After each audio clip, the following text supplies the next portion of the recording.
Hello and welcome. How was your drive? And if the house seems to make weird noises that's in your head, don't ask me if I hear them too, I don't. Those are all great greetings for your guest at your dinner party for people you want to impress. I'm here to teach you what's important when hosting a party, so you don't just start matching all your furniture with your curtains. It should match with your cat. Some might just explain how to be the best host you can be, but I know the art of etiquette. I'll teach you to pretend to be a better host than you'll ever be. Let's get started. Conversation. The second best way to express your suppressed individuality at your dinner party, only surpassed by the way you fold your napkins. I live for two things: getting complimented for my improv and rigorous preparation. You might think those clash, but in reality they fit together like, Are you a gun with his serial number scratched off? Because your damage make me like you more. Are you a gun with its serial number scratched off? Because your damage makes me like you more. Situation. Making out while having a nosebleed. Would you rather be bleeding or be bleeded upon? Like an innocent hello in a dark spiral into believing no one really loves you. I was going through something when I read some of these.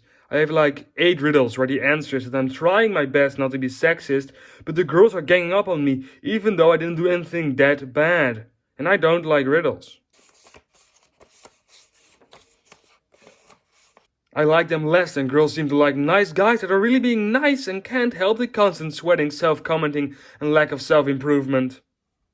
In conversations, the first impression is very important, but I've always been fascinated by the 0.5 impression. Even the best practitioners of etiquette, the ones that know which state they're in by shaking a hand, the ones so great they can tell the time by the shade of lipstick worn by the eldest of partygoers. The people that know the way to make a good first impression is to seem interested, try to keep topics on things you both know about, and keep the eye contact between 70 and 80%. Every third word, look to their shoulder and switch between shoulders. If you've done this 7 times, you can't blink on the 9th word. Those masters of good manners, they who are accomplished in acceptable behavior, couldn't tell you if you asked them what a 0.5 impression is. They'll try to remind you that talking about obscure movies isn't a good way to introduce yourself. Then I go on to explain the 0.5 impression. The 0.5 impression lives in the small window of time you pass a stranger. It finds its home in the brief glances into someone's bag. It's what people who never become more than strangers to you think who you are, and I love it. A person walks by you, you hear 3 words they're saying and you think, was that guy really anti-Semitic or just describing how to make a soup?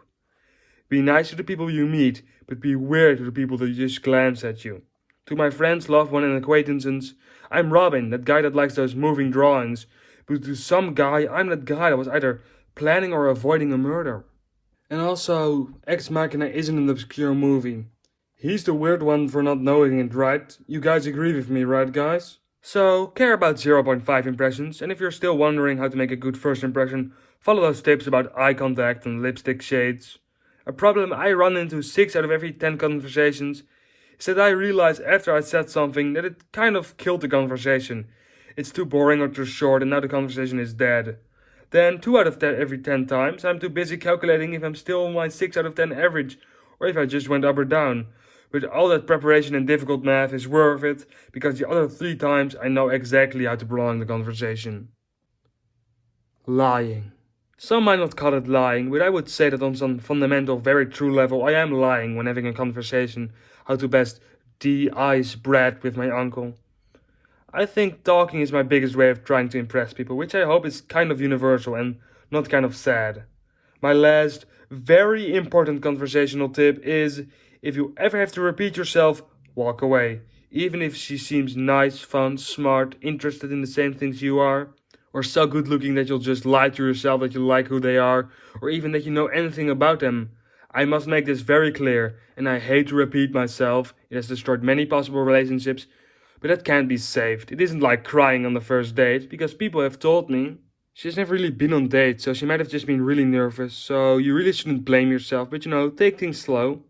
And I think it's normal to cry after you missed all the bowling pins and the funny videos start making fun of you. Now that you know how to use your tongue, it's time to entertain those of your guests. With food. But how does one best tickle the taste buds of the strongest muscle? Cooking. I'm not an especially exquisite cook, but I try my best and I know the word exquisite. That has to count for something. My cooking advice is the same as my romantic advice. I just try to make it look like how it looks in movies. And sure, what might be a key ingredient is missing because the grocery store is a scary place, so I kind of rush the shopping and these pancakes have chunks in them, but that's part of the process. And we're 17, we don't need to be completely in love with each other. Can't we just... Oh my god, that's on fire.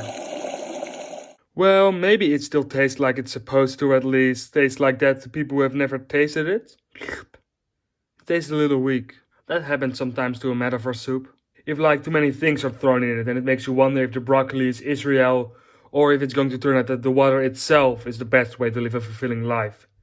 This one is weak because it's supposed to represent making videos, but the line between making food and making videos is like too thin or not curvy enough, so I might as well just talk about making videos and if I care if people like those. I like that I don't. I make these because I love doing it. I like it when the numbers go high, but it doesn't bring me real happiness because it doesn't make me very sad when it doesn't happen. I guess I don't completely know how I feel about it. I try to make these videos make sense to someone that isn't me, but I'm barely aware that other people watch these videos, but I still like making them. Or just try to add some salt, that might spruce things up. The food is prepared, the table is set, now you just have to sit and wait, wondering what's making you so horribly nervous. I'm not sure how much I care about people's opinions. I want them to think this spoon only used to hit your extramarital children with looks nice.